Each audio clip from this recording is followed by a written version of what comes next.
하나님의 축복 여러분과 함께 하실 줄로 믿습니다. 양옆 앞뒤로 반갑습니다. 많이 사랑합니다. 이렇게 인사 안 할까요? 예. 많이 자 붙이셨어요? 붙이셔야죠. 저도 여러분들 많이 사랑합니다. 교회를 개척하고 나서 어떤 마음으로 교회를 가야 될까 하는 생각을 할 때 일단 첫 번째로 생각했던 단어는 건강이라는 단어입니다. 건강한 교회가 되자. 하나님의 은혜 가운데서 건강하게 하나님의 말씀을 증언하고 그 말씀 가운데서 하나님의 뜻을 실천하는 교회가 되는 것. 이것이 교회의 중심이 틀이었고요. 한 사람을 만나더라도 그 한 사람과 열심을 다해서 건강한 교회 세워보자 했던 그런 마음이 있습니다. 지금은 성도님들이 늘 많아졌죠. 1부 예배 때도 많으시고 또 2부 예배 때도 이렇게 많이 오셔서 예배를 함께 드립니다. 한 사람이었을 때는 같이 건강한 교회를 꿈꾸자 그랬었는데 성도가 많아지면은 이게 좀 소홀해지지 않을까 생각이 들어가지고 목회하면서 늘 생각하는 것은 처음에 먹었던 그 한 사람과 정말 건강한 교회 세워가기 위해서 애썼던 그 마음 놓지 말자. 이 마음을 가지고 있어요. 근데 목사만 그런 마음 놓지 말아야 될까? 아니죠. 여러분들도 1대1의 생각이라고 우리 박상은 목사님이라는 분과 함께 건강한 교회를 세우기 위해서 하나님이 이곳에 오게 하셨다. 여러분들 그렇게 믿음을 가지시고 하나님 은혜 가운데 같이 건강한 교회를 세워갈 줄로 믿습니다. 하나님 교회 안에서 예배 드릴 때 여러분들이 기쁨이 되길 원하셔요. 건강한 교회의 특징이 무엇입니까? 병들어도 치료하고 주신 일들을 잘 감당하는 사람들, 그게 건강한 교회의 표본이죠. 그래서 교회에서 얘기하는 교회의 모든 모습들을 볼 때마다 늘 문제를 보는 것이 아니라 누구를 바라보고 있느냐를 늘 물어보셔요. 에베소 지역에 성지순례를 가다 보니까는 교회들이 다 하나도 제대로 세워진 게 하나도 없어요. 터키 교회 얘기했다 그런데 그건 프랑스형이 세운 교회이기 때문에 프랑스가 관리하기 때문에 터키 교회라고 볼 수가 없어요. 교회는 하나도 없는데도 불구하고 여러분들 터키 안에 예수 믿는 사람들의 숫자가 100만 명이라고 얘기합니다. 100만 명이라는 숫자가 적은 숫자가 아니지 않습니까?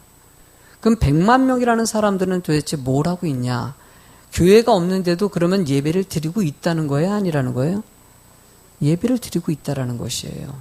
그래서 그거에 대해서 좀 물어봤더니 공식적으로 예배드리지 못하지만 나라에서도 종교를 탄압하진 않아요. 그렇지만 교회를 세울 수 없기 때문에 모여가지고 예배드리는 사람들이 그만큼 될 것이다 하고 추정을 하는 것이죠.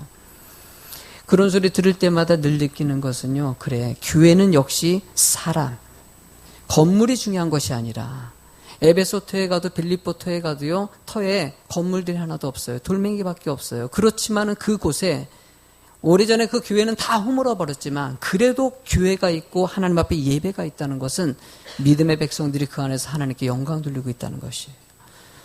하나님은 우리들과 그분들하고 비교했을 때 어떠냐라고 생각했을 때 하나님은 지금도 여러분들에게 물어보십니다. 하나님은 진정한 예배자인지 하나님 앞에 바로 서 있는지를 물어보시는 거예요. 저는요, 로마서 1장부터 11장까지 얘기를 지난주에 한 것 같이 믿음에 관한 문제를 늘 사람들은 물어봐야 돼요. 당신 정말 하나님 믿느냐 이거죠. 여러분들 믿습니까? 사실 이 질문을 갖다가 1장부터 11장까지 한 거예요. 믿음 있다고 대답한 여러분들에게 하나님께서는 어떻게 삶을 살아야 되는지 지난부터 시작된 거 아니겠습니까? 지난주에는 하나님의 사람으로 살아갈 때 첫 번째로 필요한 것은 바로 예배라고 얘기를 했어요. 두 번째로는 바로 분별력이에요. 세상의 이치를 정확하게 판단해가지고 해야 될 것과 하지 말아야 될 것을 판단해가지고 하나님이 기뻐하시는 일을 하는 사람이 되는 거. 저는 개척하면서요, 건강한 교회를 꿈꾸면서 3가지 단어를 주목했습니다. 뭔지 아시겠습니까? 뭘 것 같아? 제가 제일 많이 하는 말? 생각 안 나죠? 잘 까먹어요. 신앙생활 오래 해도 잘 잊어먹는 것 같이 수용력과 분별력과 영향력. 이 3가지를 갖다가 늘 많이 가르쳤어요. 그 단어를 사용하지 않았지만 수용력을 가르쳤어요. 수용력이라는 게 뭡니까? 말씀을 먼저 잘 받아들이는 거예요. 여러분 이 시간에도 말씀을 잘 들을 줄로 믿습니다. 말씀을 잘 받아들이는 거예요. 두 번째는 말씀만 받아들이는 것이 아니라 수용, 이 세상의 모든 것들을 갖다가 이해할 수 있는 능력이 좀 필요합니다. 세상에는 죄가 들어왔기 때문에 모순이 있고 늘 잘못된 것들이 존재할 수밖에 없다는 것이에요. 왜 성도님들이 교회 안에서 신앙생활을 오래 정착해가지고 여러분들이 이제는요 흔들리지 않고 이 자리에 왔어서 여러분들 하나님께 열심히 충성하여 섬기는 여러분이 될 줄로 믿습니다. 하나님께 이렇게 충성하면서 섬기면 되는데 우리는 순간순간 유혹을 받아요. 왜 교회들이 이렇게 유혹을 많이 받을까? 살펴보면요 시험입니다.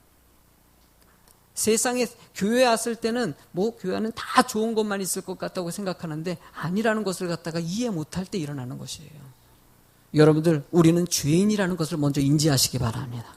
죄인이고 실수할 수 있고 부족할 수밖에 없기 때문에 저 집사님이 저럴 수 있고 저 권사님이 저럴 수 있고 목사도 이럴 수 있고 전도사님도 그럴 수 있다라는 거. 하나님이 이런 환경 가운데 여러분들의 믿음을 보는 것이죠.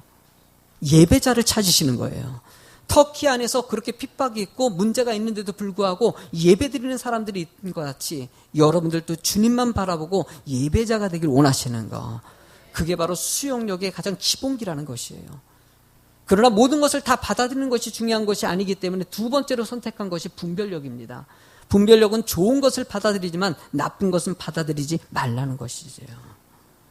여러분들이 주변의 집사님들을 한번 살펴보십시오. 바로 옆에 계신 분을 살펴보십시오. 장점들이 있어요, 없어요? 너무나 좋은 장점들이 있어요. 그러나 단점도 있어요, 없어요? 단점도 있어요. 여러분들이 봤을 때 그 장점들을 내가 배우는 것이지 아이고 저 집사님에겐 배울 것도 없어. 그렇게 얘기하는 것이 아니라 그 단점 가운데서도요 하나님께서는 그에게 주신 달란트가 있는 것 같이 장점을 주셨어요. 그 모습을 보고 아, 저 집사님 닮아야 되겠다. 그러면 이렇게 생각한다면은 교회 안에서 모든 분들이 배울 수 있는 성도들입니다. 예배, 기도, 부분에 따라서 장점들이 있지 않습니까? 저에게도 여러분들 이렇게 앞에서 설교하고 있지만은 여러분들 단점이 얼마나 많은지 몰라요. 그러나 여러분들이 목사의 장점을 바라보면서 우리 목사님 이런 부분 닮아야 되겠다라고 얘기하는 거 아니겠습니까? 여러분들 분별력을 가지고 만약에 잘못된 거라면 받아들이지 마시고 올바르다고 좋은 것이라 느껴지면 수용해서 여러분들이 진정한 분별력을 가지시기 바랍니다. 이렇게 수용력과 분별력을 갖춘 사람들에게 영향력을 미칠 수 있어요. 주의 복음의 확장에 필요한 기본기가 갖춰졌다는 것이에요. 저는 예수 비전교회에 이렇게 수용력과 분별력과 영향력, 얘가 만약에 첫 번째로 책을 쓴다면요 이 세 가지 놓고 책을 쓸 것 같아요. 여러분 오늘도 이 수용력과 분별력, 영향력이 중요한 부분에 중심 틀에 있는 이 분별력에 관한 얘기를 하고자 하는 것이에요. 잘 들으셔가지고요 여러분이 신앙생활에 적용하시면 큰 유익이 되실 것입니다. 첫 번째로 말씀으로 악한 세상을 먼저 분별하시기 바랍니다. 말씀을 통해서 세상을 알아야 된다는 것이에요. 본문의 2절 말씀에는요 이렇게 쓰여 있습니다. 너희는 이 세대를 본받지 말고. 너희는 이 세대를 본받지 말라는 거예요. 이 세대라는 단어를 헬라어 언어에 보면요 아이온이라고 얘기합니다. 이 아이온이라는 뜻은요 세상, 세계를 뜻하기도 하고 상징적으로 이 본문에서 말하고자 하는 악한 세상을 갖다 표현하는 것이에요. 그러니까 여러분들은 이 세상에 악한 것들을 분별할 수 있어야 되고 그것만큼은 본받지 말라는 것이죠. 여러분 호모투 텐스라는 사람입니다. 호모투 텐스라는 분이 계신데 사회학자입니다. 이 호모투 텐스가 이런 말을 했습니다. 인간은 놀이하는 존재. 인간은 놀이하는 존재라는 게 뭐냐면요 자기를 즐겁게 하는 것을 위해서 몰두한다는 것이에요. 내가 즐겁게 해서 사람을 사귀고 내가 즐겁게 해서 돈을 벌기도 하고 나의 쾌락과 나의 유익을 위해서만 사람들은 관계를 하고 그것을 몰두하면서 인생을 살아간다는 거예요. 근데 중요한 것은요 그렇게 나의 즐거움을 위해서 결혼도 하고 돈도 벌고 명예도 얻고 이 사람 저 사람 다 만나서 했는데도 호모루텐스가 얘기하는 것은 종국적으로 그들에게는 늘 허무함이 있더라는 것이에요. 왜 사람들은 이럴까라는 것이죠. 이런 문제에 대해서 그가 생각하는 것은 자기를 즐겁게 하는 것이 아니라 하나님을 기쁘게 했더니 나를 기쁘게 해서 인생을 살기 위해서 모든 것을 갖다가 취하기도 하고 해보기도 했지만은 거기서 답을 못 찾으니까 하나님을 기쁘게 하는 방식으로 찾았더니 답이 나오더라는 것이에요. 하나님을 기쁘게 했더니 내가 기뻐요. 하나님이 기뻐하는 일을 했더니 내 인생에 분명한 허무한 인생이 아니라 목적이 있고 의미 있고 정말 멋진 인생이 거기서 만들어지더라는 것이에요. 호모르텐스는 강력하게 얘기합니다. 여러분들의 인생의 모든 관점을 하나님께 두십시오. 빌립 집사가 집사로 임명받은 다음에 나가서 전도를 합니다. 많은 사람들에게 복음을 전할 때 사마리아 지역에 전도를 하는 가족 가운데 시몬이라는 마술사를 만나게 됩니다. 이 시몬이라는 마술사가 얼마나 영특한지 몰라요. 머리가 똑똑하다 보니까 속임수를 써가지고요, 마을 사람들의 모든 사람들이 자기를 주목하게 만들고 존경하게 만들고 자기만 바라보게 만들었어요. 그런 시몬이 빌립 집사가 와서 복음을 전했더니만은 빌립 집사가 말씀을 들어보니까는 참 올바른 말만 하는 거예요. 진리를 얘기하는 것이에요. 거기다가 빌립 집사가 능력이 나타나는 것이에요. 이런 가운데서 이 시몬 마술사가 예수님을 믿게 되고 말씀을 듣게 됩니다. 그가 말씀이 들어가자 그의 인생이 전폭적으로 변화됩니다. 올바르고 올바르지 않다는 것을 그가 알게 된 것이에요. 아, 이게 잘못된 것이구나. 이게 문제였구나. 내 인생이 잘못된 인생을 살았구나. 그는 사도행전 8장 13절 말씀에 이렇게 고백합니다. 읽어보시겠습니까? 시몬도 믿고 세례를 받은 후에 전심으로 빌립을 따라다니며 그 나타나는 표적과 큰 능력을 보고, 그래요, 여러분들. 말씀이 들어가니까는 옳고 그른 것을 알게 된 것이에요. 아, 이게 잘못됐기 때문에 이거 고치고, 저거 잘못됐기 때문에 저걸 고치고, 하나님의 영적인 사람으로서 거듭난 빌립 집사를 통해서 또 다른 시몬이라는 하나님의 사람이 만들어져서 지역을 변화시키고 사마리아 땅이 복음의 땅이 되는데 기반이 되게 하시더라는 거예요. 하나님은 지금 이 순간에도 말씀이 여러분들 속에 들어가서 그 말씀을 통해서 여러분들이 좀 분별하기를 원하시는 거예요. 모르다가 알게 되면은요, 거기서부터 생각이 달라지는 것이에요. 가끔 교회 입구에 어떤 분이 우리 집사님이시거든요. 보니까는 코팅을 해가지고 생활의 지혜라는 것을 받아가신 분이 계실지 모르는데 봤더니 그 안에서 생활의 지혜들을 다 넣어놨더라고요. 보니까는요. 여러 가지 내용들이 참 좋더라고요. 칫솔질을 하고 치약물을 갖다가 변지 거기다 버리면은 냄새가 안 난다. 이런저런, 어쨌든 그분이 어떻든 지식들 아닙니까? 여러 가지를 거기다, 그러니까, 콜라물 가지고, 콜라로 하면은 녹이 잘 쓰게 된다. 이런 좋은 지식들.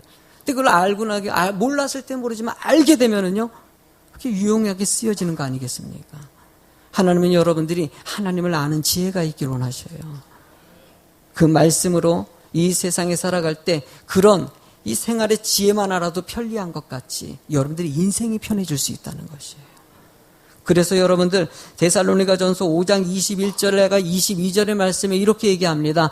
범사에 헤아려 좋은 것을 취하고 악은 어떤 모양이라도,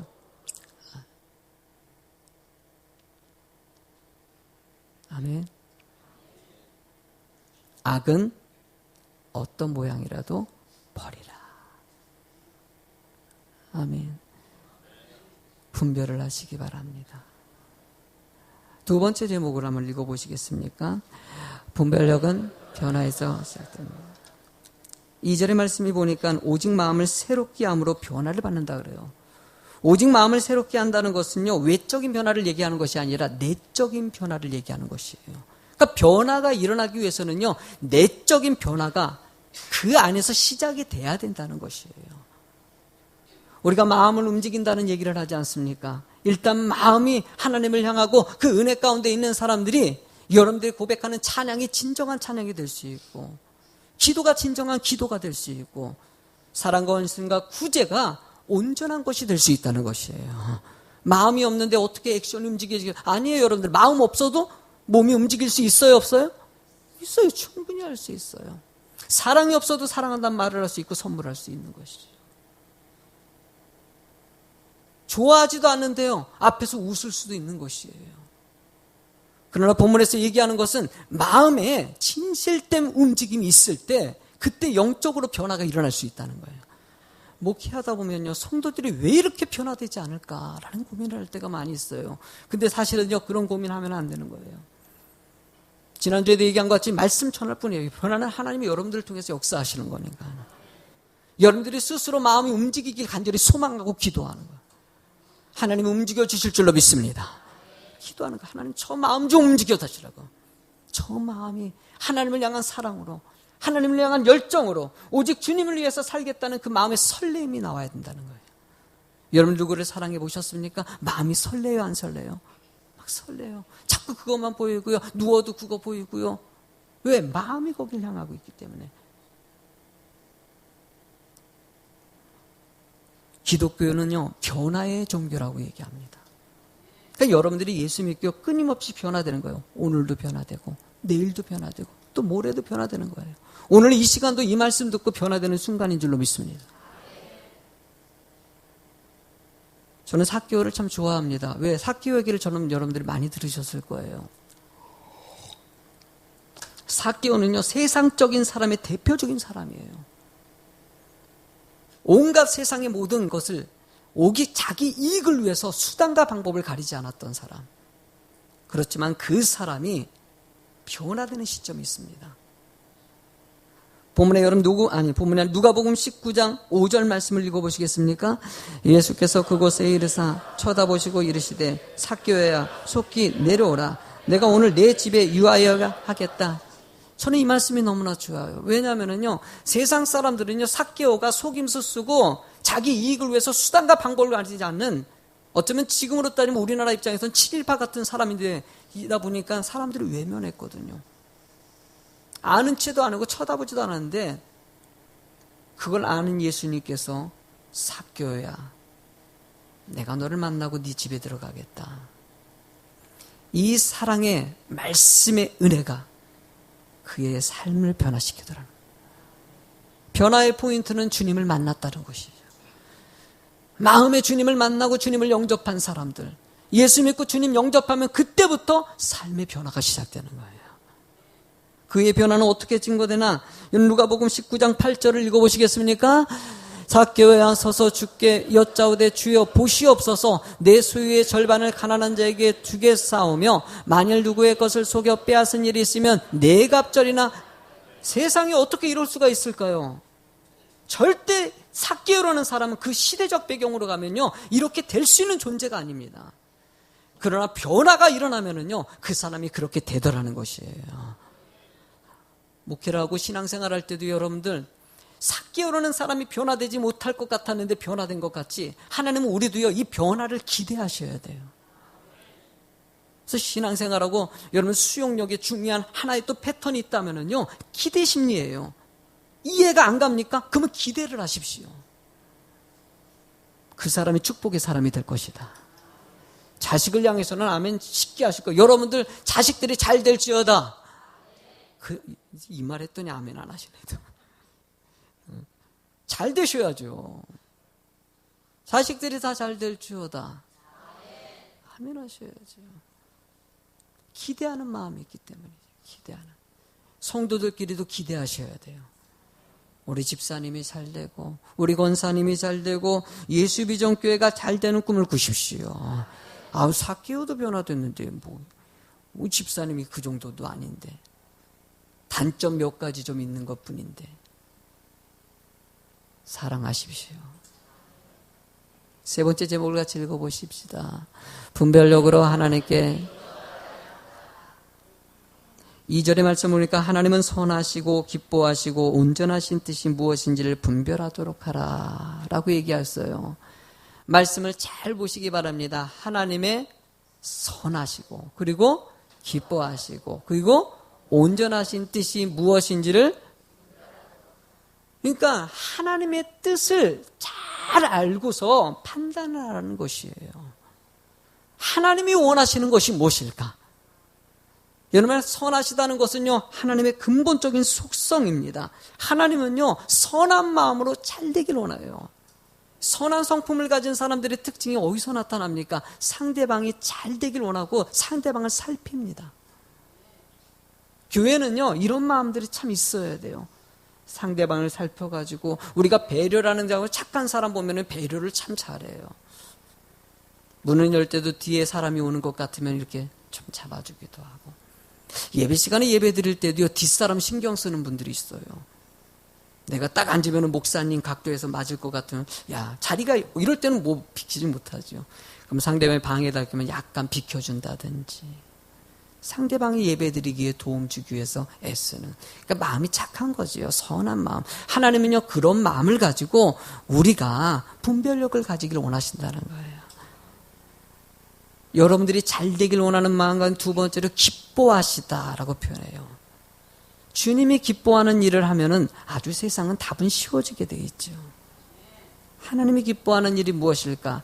찬양 가운데 내가 원하는 한 가지 주님의 기쁨이 되는 것, 내가 원하는 한 가지 주님의 기쁨이 되는 것. 한 번 더 불러보세요. 내가 원하는 한 가지 주님의 기쁨이 되는 것, 내가 원하는 한 가지 주님의 기쁨이 되는 것. 여러분들 이 찬양 너무 좋지 않습니까? 너무 좋아요. 하나님, 나 주님의 기쁨이 되길 원합니다. 이 말이 뭡니까? 하나님은 여러분들이 기쁜 모습이 되길, 기쁘게 살아가는 것을 너무 좋아하신다는 것이에요. 하나님이 웃으시고 우리도 웃어야 된다는 거예요. 우리는 그렇지 못할 때가 얼마나 많이 있습니까? 그래서 하나님은 오늘도 여러분들을 살펴가지고 내가 정말 주님 안에서 기쁨인지 아닌지를 분별하는 자가 되기를 원하시는 거예요. 하나님, 내 모습이 정말 기쁩니까? 내가 하나님 앞에 거룩함을 추구하고 있습니까? 하나님께 영적인 것을 추구하고 진실함을 추구하고 있습니까? 지금도 주님께서는 제발 좀 나 좀 바라봐라. 내가 너를 바라보고 있지 않냐? 내가 너의 기쁨이 되길 원하지 않냐? 나 때문에 기뻤으면 좋겠다. 하나님은 여러분들에게 그걸 물어보시는 거예요. 사람 때문이 아니라, 물질 때문이 아니라, 명예 때문이 아니라 하나님 때문에 기쁘고, 누구 때문에요? 여러분들이 하나님 때문에 즐거워하는 자가 되길 소망해요. 성도들이 표정을 볼 때마다 문제가 풀리면은요, 참 좋아할 때가 있어요. 그러면 느껴지거든요. 예배 드리면 성도님들 눈빛을 보고 표정 보면은요, 힘든 일이 있는지 어려운 일이 있는지 어느 정도는 짐작이 가요. 저도 성도님도 저를 느끼지 않, 지난 금요일 날 성도들이 자꾸 제가 지난 금요일 날에 머리가 너무 아파서 약이 먹혀 들어가지 않을 때가 있어요. 그때는요, 아유, 어떻게 설교했는지 모를 정도로 머리가 너무 아파요. 근데도 어쨌든 설교를 했는데, 그렇게 아파가지고 설교하면 또 은혜 받았다고 그러시더라고요. 계속 아파야 되나 봐. 설교, 뭐도 정신없이 설교를 한 것 같아요. 어떻게 설교했는지를 모를 정도로. 언뜻 설교 중간에 그런 생각이 들더라고요. 이때 주님이 불러주시는 거 아닌가. 그래서 언뜻 여러분들 내가 없더라도 주님 열심히 섬기라고 얘기를. 근데 그래요. 성도님들이 눈치를 채요. 그런데 저도 목사님, 성도들을 늘 살피죠. 그런데 여러분들이 힘들고 어려웠을 때 세상에서 오는 거 아니겠습니까? 그러나 여러분들 그때 문제가 풀려서 얼굴 표정이 좋아지는 것도 은혜주 하나님이 도우신 거예요. 그렇지만 여러분들이 힘들더라도 감사할 수 있는 마음 달라고 기도하셔요. 힘들죠. 그래도 주님이 함께 하시잖아요. 그래도 주님이 나와 동행하시잖아요. 우리는 그거 바라보고 살아가는 게 성도 아니겠습니까? 그게 어쩌면 전부인 것이죠. 바울 사도나 터키에서 신앙생활하는 사람들이, 사명자들의 모습을 보면요, 정말 절박한 가운데서도요, 기쁨을 놓지 않았다는 것이에요. 그리고 하나님은 온전케 된 자가 되길 원하십니다. 온전하다는 것은요, 참된 것을 얘기합니다. 올바르게 말씀으로 살아가는 사람들을 얘기한다는 것이에요. 여러분들 온전한 예배가 될 줄로 믿습니다. 항상 온전한 예배가 될 수 있도록 여러분들이 주의를 거룩하게 만들어 가십시오. 교회는요, 퀄리티가 상당히 중요해요. 여러분들 건강지수가 있지 않습니까? 교회도요, 점수를 매겨요. 성도님들의 신앙생활, 주일날 예배 드리는 것뿐만이 아니라 토요일날 예배 준비를 어떻게 하십니까? 평일날에는 어떻게 하십니까? 어떻게 주일 준비뿐만이 아니라 사역은 어떻게 하십니까? 이런 거 테스트해가지고 건강지수를 체크하는데 사실 그렇게 높은 점수 나오는 교회가 많지가 않아요. 여러분, 우리 예수비전교회는 좋은 교회 됐으면 좋겠어요. 그 좋은 교회 되고 건강한 교회 되는 것은 여러분 한 사람에게 달려있는 거예요. 여러분들이 하나님 앞에 건강한 신앙생활, 건강한 예배를 드리고 건강한 본이 될 때 예수비전교회가 하나님 앞에 바르게 세워질 수 있다는 것이에요. 오늘도 예배가 하나님의 기쁨이 될 수 있도록 여러분들은 오직 주님만 바라보십시오. 오직 주님만. 여러분의 분별력이라는 단어는요, 도키마조라고 얘기합니다. 도키마조라는 것은요, 입증하다, 시험하다, 인정하다. 사실 도키마조를 설명할 때 이렇게 설명하면 됩니다. 하나님은 여러분들의 믿음을, 제가 지금 설명드리는 게 그래요. 하나님은 여러분들의 믿음이 있는지 없는지를 살피십니다. 그래서 시험을 주십니다. 그 연단, 그 테스트에 대해서 하나님이 기뻐하는 선택을 한 사람이 도키마조인 것이에요. 하나님은 지금도 여러분들에게 여러 가지 환경을 통해 가지고 물어보시는 거예요. 너 이 순간에 어떤 생각을 할 것이냐. 하나님이 기뻐하는 도키마조가 분별이 일어나는 거예요. 그러면 여러분들 테스트 오는 것도 인정해야 돼요? 안 해야 돼요? 인정해야 되는 것이에요. 그 수고와 아픔이 여러분들의 믿음이 좋은지 안 좋은지를 살피는 것이에요. 그것 때문에 여러분들이 기뻤다가 슬펐다가 그런 것이 아니라 주님 때문에 기뻤다가 슬펐다가 하는 자가 되길 원하시는 거예요. 주님이 중심이 돼서 예배가 하나님 앞에 살아야 되는 것이에요. 저는 교회도요, 성도가 이렇게 많은데도 사실 예배 생활이 너무 적은 게 마음이 좀 아플 때가 있어요. 새벽 제단도 그렇고 오후 찬양 예배도 그렇고 수요일 날이나 철야 예배 같은 거 금요 기도회도 그렇고요. 이럴 때마다 한편으로는 제가 참 하나님 앞에 날마다 하나님은 모이기에 힘쓰라고 얘기를 했거든요. 그런데 일주일에 한 번 모이는 것은 너무나 우리가 거기에 대해서 익숙해져 가고 있는 것 같이 느껴져서 최근에 데이터 조사에서도 나왔어요. 주일날 예배드리고 평일날에 예배드리지 않는 숫자가 지금 점점 늘어나고 있다는 현실이 마음이 너무나 아픈 거예요. 우리나라도 유럽교회 같이 교회가 그냥 박물관이 되어버리고 도서관이 되어버리고 술집이 되어버린다. 저는 그렇게 절대 믿지 않습니다. 우리 한국의 교회는요, 새벽에 그래도 기도하는 손길들이 있습니다. 그래도 평일날에 주일날에 여러분들 그래도 일주일에 한 번이라도 여러 가지 이유가 있고 아직 믿음의 분량이 안 됐지만은 그래도 주일날에 와서 정성을 다해서 예배드리는 여러분들이 계신 거예요. 그래도 여러분들 여기서 머물지 마시고 조금 더 기도하시기 바랍니다. 하나님 조금 더 예배 드릴 수 있는 마음을 열게 해달라고.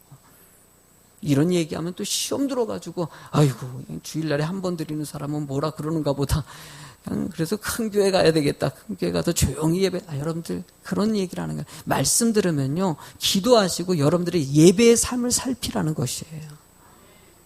온전한 예배 드릴 수 있도록 조금 더 주님 앞에 가까이 둘 수 있도록 하나님 은혜 가운데 거하도록 노력하시라는 거예요.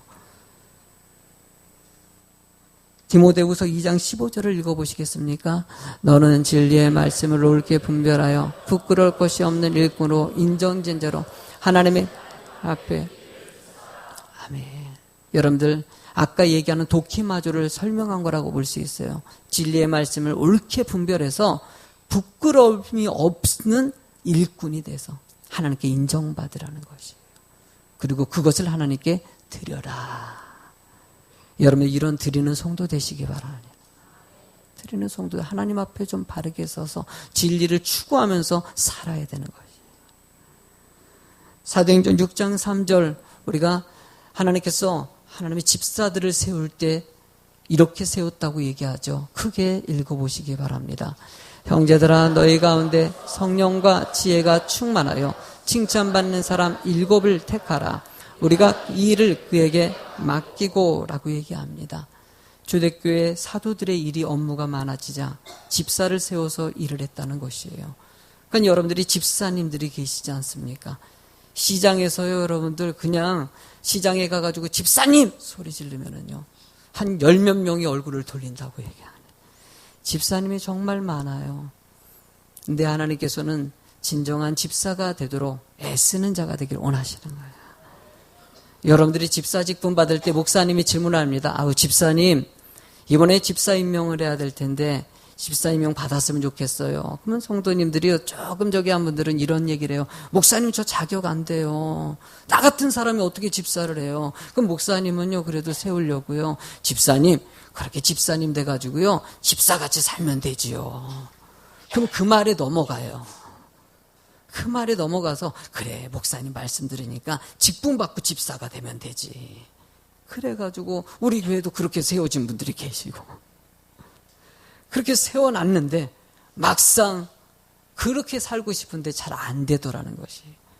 그래서 자꾸 집사의 수준이 떨어지는 것 같이 느껴지고 할 때 하나님은 여러분들이 이 말씀 듣고 여러분 집사의 수준을 높여봅시다. 권사의 수준을 높여봅시다. 딱 봐도 진짜 멋있는 집사같이 은혜의 집사같이 함께 만들어간다면 충분히 건강한 성도 될 수 있다는 것이에요. 예수비전교회 그런 비전을 가지고 달려가는 교회 됐으면 좋겠어요. 앞으로도요 여러분들 하나님을 좀 바라보세요. 판단할 때 분별할 때 어떻게 선택할지를 좀 물어보십니다. 오늘도 주님이 기뻐하는 선택을 하고 살아가는 여러분이 되길 주의 이름으로 축원합니다. 찬양 하나님.